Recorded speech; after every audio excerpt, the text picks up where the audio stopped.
Welcome back to Prep Huddle Live here on StriveSports.com. It is our distinct pleasure now to have our senior writer, Tony Chapman, join us on the Truck Center Company's hotline via FaceTime. Tony, it's a beautiful day. We should be playing golf right now, not doing the show right now.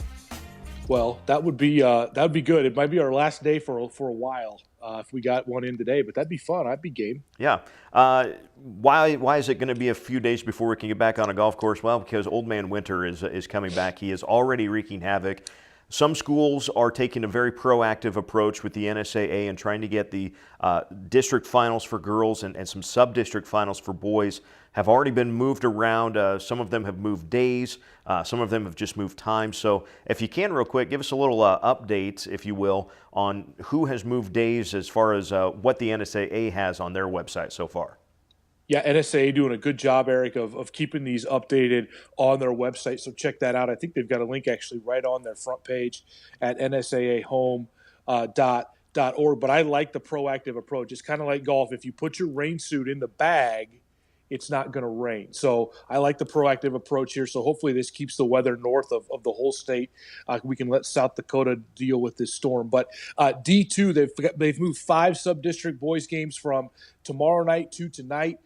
Those are the D2-4, the D2-5, the 9, the 11, and 12. Those are at Rock County, Burwell, Broken Bow, Scottsbluff, and Crawford. D1 has moved 2. The D1-9 is at Ord. That is Burwell and South Loop. They'll play tonight. The D1-12 is at Bridgeport. That is with Strive School Paxton and Creek Valley. They will play tonight. The C1-12 has also moved. That's Gordon, Rushville, and Shadron. They will play tonight in Alliance.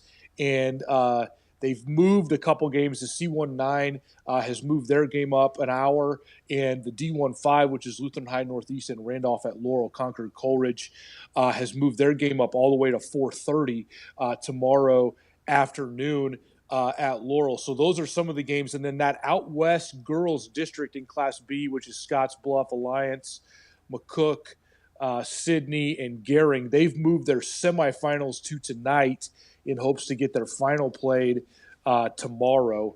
We'll see how that goes. Yep, it's just kind of the nature of the beast at this point in the season. You just don't have a lot of days to try to move around. So if you can go up, you gotta be able to do that. So a lot of flexibility, obviously, for the schools and whatnot.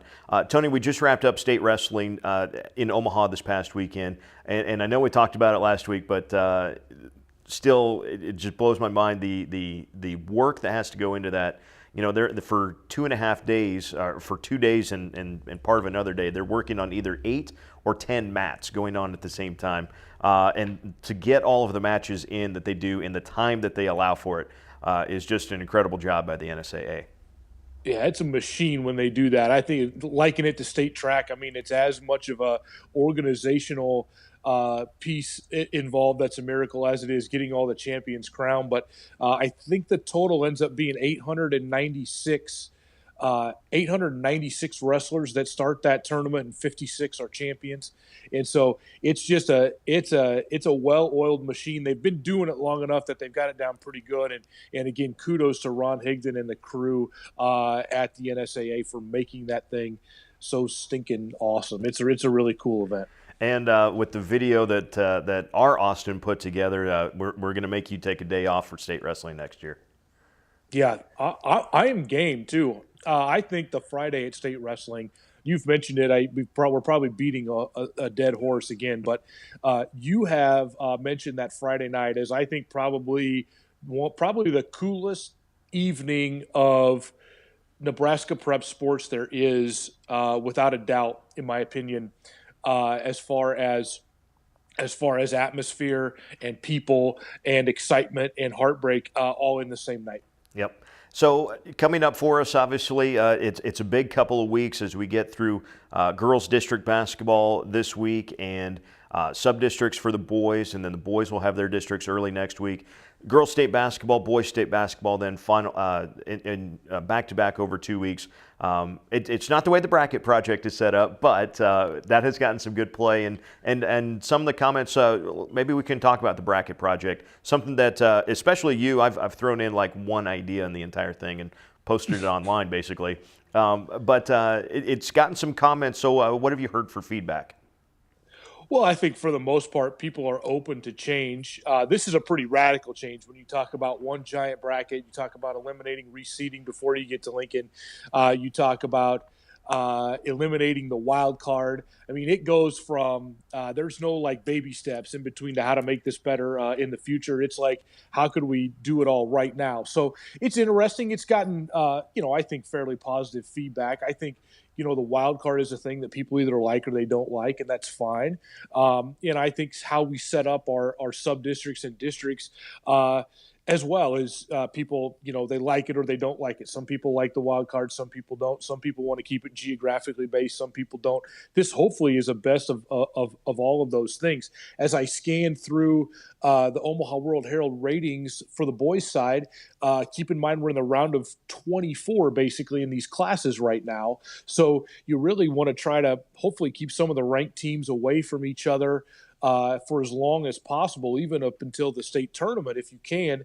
So in our round of 24, meaning the sub-district finals, and also meaning we still have one more round, before the state tournament. Yeah, I did. I hit my headphone jack and knocked it straight over. Anyway, we have 5 games that'll be tomorrow night that feature ranked teams in the boys' small classes, and none to me worse than Newman and Wahoo, who shouldn't even be thinking about playing each other until they get to Lincoln. I believe they're 3rd and 5th in the points, and that's just a game that if it happens, it should happen in Lincoln where there's atmosphere. And so in D2, you've got a mess. Parkview Christian is number 1. Fall City Sacred Heart is number 4.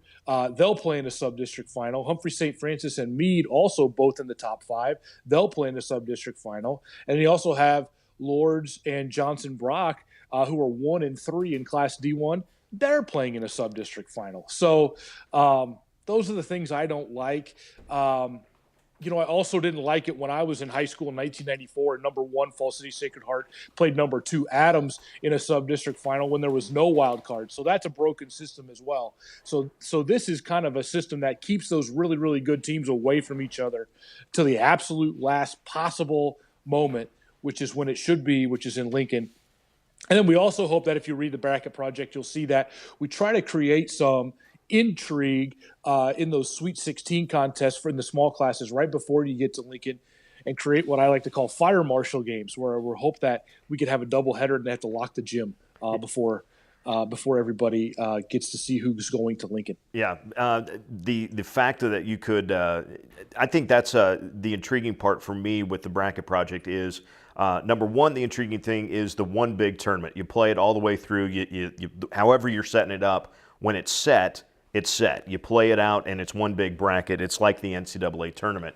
And I think the other aspect, like you said, the ability to have 2 different sub-districts or districts or regionals or sectionals or however you're going to call it, that round of 16, where you could have 2 games going on at one site, I think is kind of a no-brainer. In some ways, I almost wish it would happen now, even with the current system, that could happen a little more often than it does.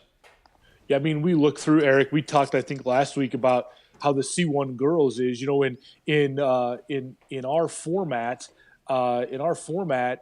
we could have had Lincoln Christian, Wahoo Newman, Malcolm, and Louisville all in one gym in one night playing a doubleheader, and 2 of the 2 winning teams would get to go to state. Imagine Winnebago and Columbus SCOTUS and those types of teams all together in the same gym.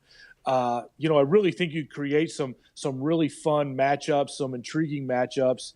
And again, the other thing that, of course, I like about it is, again, you don't have to beat a team 2 times to win a state championship. Right. All due respect. I think coaches would appreciate that too. Maybe not. I don't know. Clearly, they have not ever put anything forth that says they want to eliminate the wild card. So maybe they like it. Maybe Johnson Brock volleyball team certainly loves the wild card idea. They do. So that is something. But again, if you transferred that format to volleyball, you get a situation where Johnson Brock played Meridian in the finals. You'd have had a situation that in this type of bracket, they wouldn't have played each other until the finals anyway, even if they were in that same big regional or sectional. They'd have played opposite teams and would have advanced to state, not having to play each other, which is, I think, a better way to make it happen. And even if they But would that's have, just me. if they would have played each other, it would have been maybe in the semifinals at Lincoln. It would have been not, maybe not even all the way to the finals, but the semifinal matchup would have been great too. And even even to go back another round, the round of 8. How many times have we seen big margins even at state in the round of 8? I think the way that you've got it set up would actually eliminate some of those big spread games. Obviously, blowouts do happen, but you wouldn't get quite the big disparity, I think, when you got to Lincoln. Yeah, I think you're never going to make anybody happy. In this format, you might have, how it's set up is that the regionals would be giant regionals, and so the best team in that regional might be the 9th best team in the state, or maybe the 2nd best team is the 11th best team based on the power points, and they're going to be slotted in to say the 8th seed at state. So you might not always get the best 8 teams by power points to Lincoln. My argument to that is that if you want the best 8 teams in Lincoln by power points, eliminate district play, let everybody play 2 or 3 more regular season games so everybody gets to play more, and then set a date and pick your 8 teams and be done with it. So I think you're never going to ever satisfy that argument either, in my opinion. Yeah, and it's a lot of fun to talk about, and we will continue to talk about it. We look forward to the coverage with the next couple of weeks with sub-state or sub-district and district basketball and state basketball. Tony Chapman, thanks a lot for taking the time, and we'll get you down the road, man. Okay, thanks. All right, that's going to do it for us today on Prep Huddle Live on StriveSports.com. Next week, girls state basketball preview show on Wednesday at noon. Can't wait for it. Join us then on StriveSports.com.